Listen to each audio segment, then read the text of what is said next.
ओम शांति। सबसे पहले अपना ध्यान मस्तक पर एकाग्र करें। मैं आत्मा बिंदु बिंदु बाप की याद में स्थित हो जाएं। छोटा सा बिंदु सितारा मैं आत्मा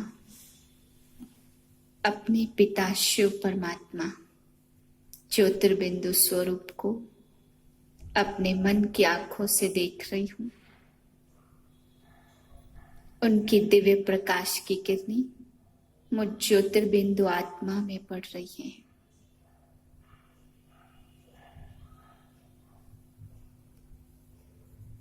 इसी स्थिति में मन को स्थित कर लें।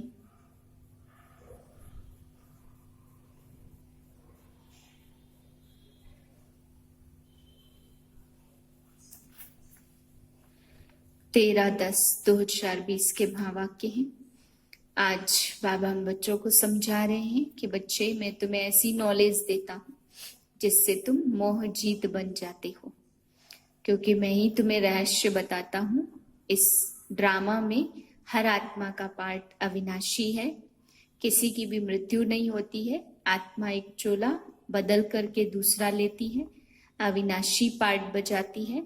इस ज्ञान से तुम नष्टो मोहा बन जाते हो।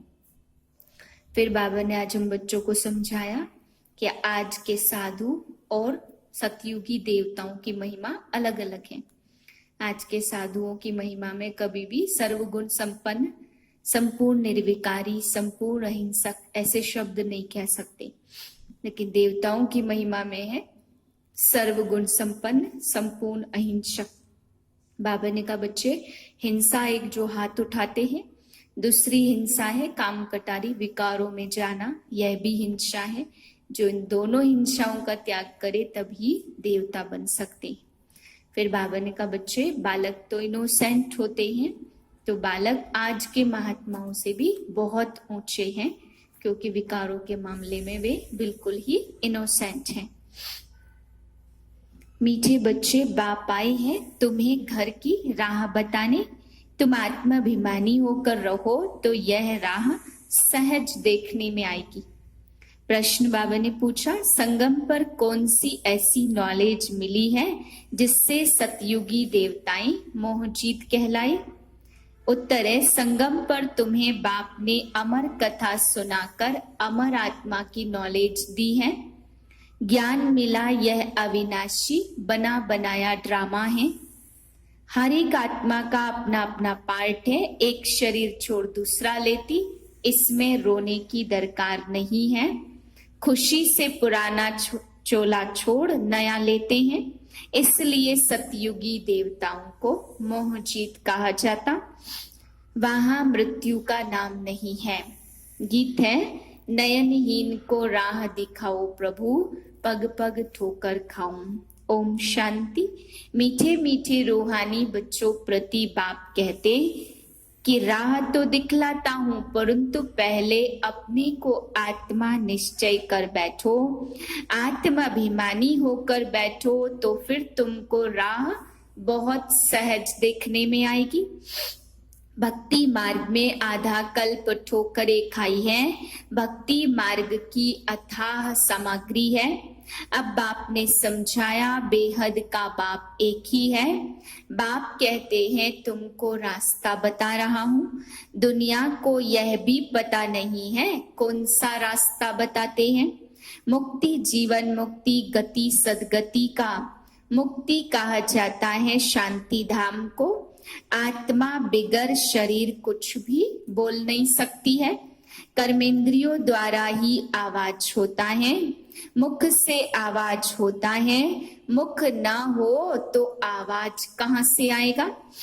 आत्मा को यह कर्मेंद्रिया मिली है कर्म करने के लिए। रावण राज्य में तुम विकर्म करते हो, यह विकर्म छी कर्म हो जाते हैं। सतयुग में रावण ही नहीं तो कर्म अकर्म हो जाते हैं। वहां 5 विकार होते नहीं है, उसको कहा जाता है स्वर्ग। भारतवासी स्वर्गवासी थे, अब फिर कहेंगे नरकवासी। विषय वैतरणी नदी में गोता खाते रहते हैं, सब एक दो को दुख देते रहते, अब कहते हैं बाबा ऐसी जगह ले चलो जहां दुख का नाम ना हो।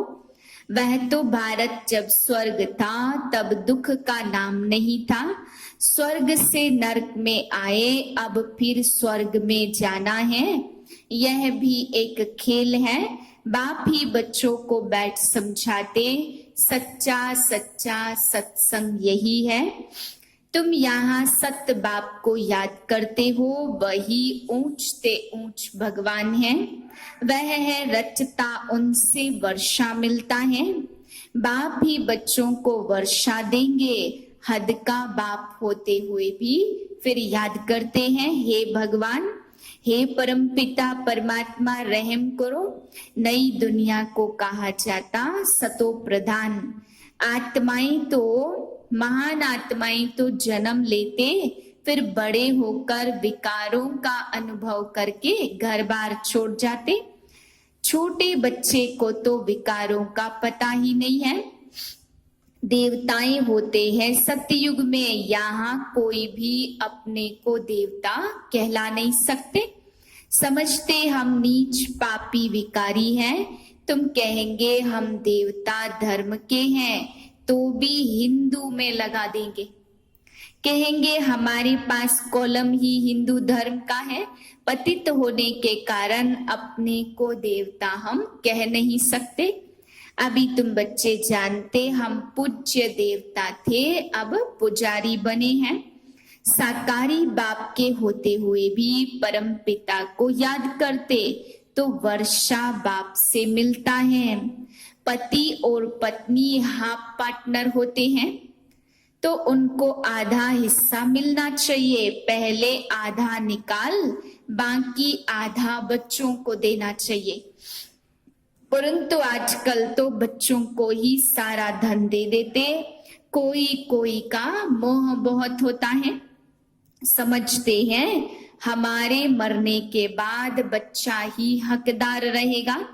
आजकल के बच्चे तो बाप के चले जाने पर माँ को पूछते भी नहीं हैं। कोई कोई मात्र स्नेही होते हैं, कोई फिर मात्र द्रोही बनते हैं। आजकल बहुत करके मात्र द्रोही होते, सब पैसे उड़ा देते हैं। धर्म के बच्चे भी कोई कोई ऐसे निकल पड़ते जो बहुत तंग करते हैं। अब बच्चों ने गीत सुना, कहते हैं बाबा हमको सुख का रास्ता बताओ जहां चैन हो। रावण राज्य में तो सुख हो न सके, भक्ति मार्ग में तो इतना भी नहीं कि शिव अलग है शंकर अलग है। बस माथा टेकते रहो, शास्त्र पढ़ते रहो।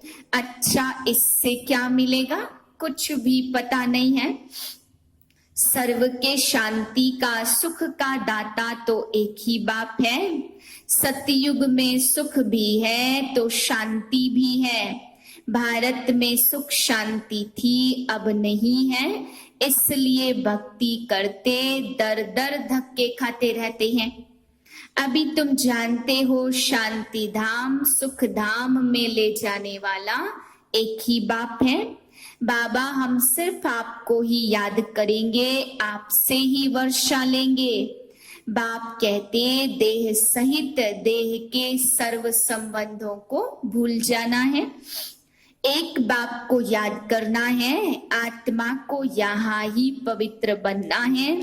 याद नहीं करेंगे तो फिर सजाएं खानी पड़ेंगी, पद भी भ्रष्ट हो जाएगा। इसलिए बाप कहते याद की मेहनत करो। आत्माओं को समझाते हैं और कोई भी सत्संग आदि ऐसा नहीं होगा जहां ऐसे कहे हे रूहानी बच्चों। यह है रूहानी ज्ञान जो रूहानी बाप आकर देते हैं। रूहानी बाप को दिव्य दृष्टि के सिवाय कोई देख नहीं सकता। साक्षात्कार करते हैं परंतु सिर्फ खुश हो जाते, पाप तो फिर भी करते हैं। मिलता कुछ भी नहीं है। सचमुच कृष्ण से झूलो, स्वर्ग में उनके साथ रहो, बाकी यह सब तो है भक्ति मार्ग के साक्षात्कार।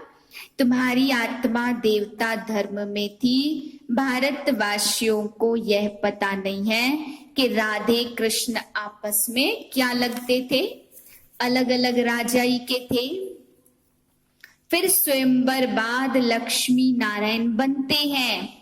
यह सब बातें बाप ही आकर समझाते हैं। अब तुम पढ़ते हो स्वर्ग का प्रिंस प्रिंसेस बनने के लिए। प्रिंस प्रिंसेस का जब स्वयंवर होता तब फिर नाम बदलता है। तो बाप बच्चों को ऐसा देवता बनाते, अगर बाप की श्रीमत पर चलेंगे तो। आजकल दुनिया में बहुत गंद है, सबसे गंदी बीमारी है बाइस्कोप।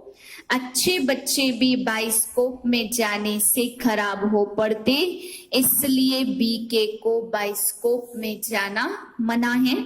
हाँ, जो मजबूत हैं उनको बाबा कहते वहां भी तुम सर्विस करो, उनको समझाओ यह तो है हद का बाइस्कोप।